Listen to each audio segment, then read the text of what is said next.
Hi, Karen. How are you today? Good, how are you? Nice to be here. Good. Welcome to my collaborative team's CollaborEAT. We are a live series that takes 10 to 15 minutes, and they are video conversations on Facebook and YouTube happening every Wednesday at 1 o'clock p.m. Eastern Time. The goal of the new CollaborEAT Live is to provide digestible content to both professionals and the public on a variety of topics to the collaborative process. Our CollaborEAT Live episodes consist of a variety of topics driven by our followers and our members. Topics range from ethical considerations, best practices, problem solving, marketing, specialized topics relating to collaborative practice, practice tools, and more. Whether you join us live or watch in your own free time, you can count on our weekly CollaborEAT Lives to provide you with thought-provoking conversation and educational information about the collaborative process. Today, we have Karen Sachs. Karen has always been passionate about helping people. For over 30 years, she has counseled individuals, couples, and groups during some of the most difficult times in their lives.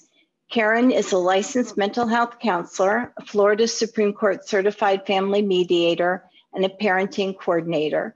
Specializing in children of divorce, Karen has effectively helped many families with issues involving communication problems, divorce, and parenting. Welcome, Karen. Thank you. It's good to be Karen, here. it's good to have you. Karen, how common is it for professionals to neglect their own mental health? You know, it is so common. It is more common than people think. People think, well, professionals have it all under control when they come into our offices.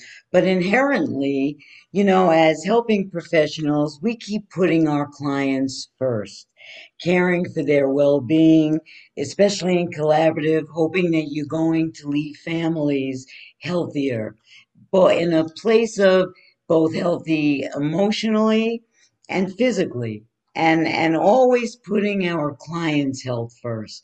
But we don't think about ourselves. We're consistently dealing with everybody else's problems, and we think, okay, later for us. So it really is more of a problem than people think because it affects the way we deal with our clients, with our families, with our colleagues, with everybody, even internalizing in ourselves. I was just going to ask you, how does that stress typically show up in professionals, Karen? They get edgier. They very often, and this is really important, and I'll talk to you about one of my concepts, the stool, the three-legged stool is you end up taking care of your clients, but not yourself. So very often professionals will not feel well. The old joke is who's the worst patient? The doctor who has to go to the doctor. We don't think about Right. what we're doing. We don't take these breaks. So when you don't take these breaks in between, and we don't take the moments to let out some of what's going on inside, because don't forget, we're taking in everybody's stuff. Right. What goes in needs to come out, and very often as professionals we don't let take the time to let it out. So often we take it out, unfortunately, on the people we love the most because they'll understand because we come home tired, and sometimes, in the family, when you're a doctor or you're an attorney or you're an executive or and you're at work all day and everybody's yesing you, and then you come home and your children or your spouse or somebody says take out the garbage, it's like, whoa, what just happened here? Right. So we're on edge. And And do you that's, see that? I'm sorry, How does it manifest itself? it manifests itself in burnout, which is the ultimate worst, where it's just people get sick physically. It's got to go somewhere. You know, I use tools, and one of my tools is the jelly donut. I wasn't going to talk about that today, but the jelly donut is all the stress that we keep building up and internalize, and it's got to go somewhere. So the jelly comes out, and people get sick physically or emotionally, or they just get really irritable, and their relationships suffer with their families, with their children, with their spouses, let alone in the work environment. It's got to go somewhere. Do you see an increase in substance abuse or in alcohol abuse as well? I do. I do. I do see that because that's a quick way some people think of, well, I'm going to deal with this. I'm going to have my glass of wine, maybe two, maybe three after a while, because it's slowly, you know what? It's kind of like elastic pants. You don't realize how much you end up drinking just to relax. And that's even during this pandemic, it even makes it so much worse that So we how do really need to be aware. so how do professionals find a good work-life balance?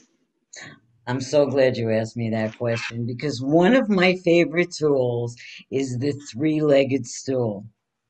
And the three-legged stool is an example of life balance. What the three-legged stool says is you have your personal life on one leg. That's your own personal care. It's your haircut, it's your doctor's appointment. It's whatever you need to do for yourself. Hopefully maybe it'll be a passion or a hobby that you may take time for. That's that leg of the stool. The other leg of the stool is your professional leg. How many people are burdened with or feel the pressure of, I'm going to keep doing this because I have billable hours that I have to do, or so many doctors have a certain amount of clients, of patients they need to see. There's just not enough time in the day. Your inbox is never empty. So we have to worry about that leg of the stool. And Right. I'll give you some examples of that. Taking breaks in the middle of the day, making sure, really sure, even if you have to put fictitious names of appointments in, that you take some time in the day to go, to eat something, to nourish yourself. You know, it goes back to that whole airplane thing with who do you put the The oxygen oxygen. first? We need to put it on ourselves first so we can better help. Um, and then you have that third leg, that third real important leg. They're all important, but this one is relationships, your family, your partners, your friends, your relationships. So think of a three-legged stool. I ask people to take a moment and visualize it. If one of those legs are off, you're really off balance. We And say, that's where Karen, we're in trouble. and I love the analogy. We say that the collaborative process is a better process for our clients. Why is it a better process for the professionals that work in the collaborative process? You know, that's really a two-part question because I think it also goes to all kinds of professionals who are divorcing as well, and professionals ourselves. It's a difference between dealing in a civil, peaceful way as opposed to an adversarial way. It eats it. I, I'm going to be unprofessional here and say it kind of eats your guts out. Sometimes, you know, you get agita when you get out of an adversarial fight, and it doesn't have to be that way. And Well, so, but it's less confrontational. it's much less confrontational. Not only does it help our clients to go on with their lives because they're learning that different mindset, but it helps us because it helps us be more aware as professionals of how we're dealing with things. So you recommend it. Yes, I definitely do. It's all about us listening and reacting in a certain way. You know, there's an old joke. Again, there's an old joke that I tell about the man who gets up or woman who's always angry. And she walks out the door pre-COVID, and her neighbor comes up to her and says hello. And she goes, "What do you mean by that?" Do you feel how on edge we are? It takes effort to be adversarial. We Right. need to use that space in our brain to go out and be happy. Let me just ask you quickly before I give my own thoughts about being an attorney in the collaborative process. We have happy hours for my collaborative team every Friday at 4:30 Eastern Time. What has been your experience in the environment we've created with the happy hour? Okay, I have to, the happy hour is at 4:30 on Fridays, Eastern Standard Time. I say that because we have people from all over the country. 4:30 is a hard time on a Friday for you to think, well, let me go do this.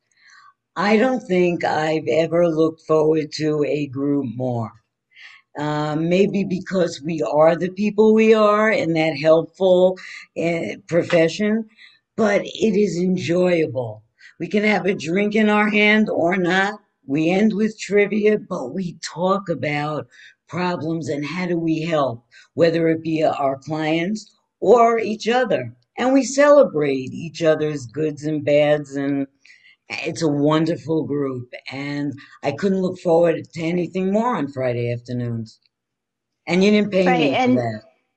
no, we didn't. And I think just to wrap up, what I believe we all get as professionals by being in the collaborative process is that it's very much a team effort and we have one another to rely on. We're never hanging out there by ourselves. And the fact that it's not an adversarial process, it's non-confrontational, and it's really our job to help our clients be non-confrontational and adversarial or positional takes a tremendous amount of stress off of us. And I know for me personally, having been practicing for almost 37 years, I've gotten just a whole new lease on life being in the collaborative process. Karen, thank you so very much for joining us today. Thank And for you. those of you who have been watching, if you'd like to be a guest on my CollaborEAT Live, just reach out to us via email at info@mycollaborativeteam.com and give us your thoughts and ideas, and hopefully we can schedule you for a CollaborEAT Live. Thank you for joining us today, and thank you again, Karen. Thank you.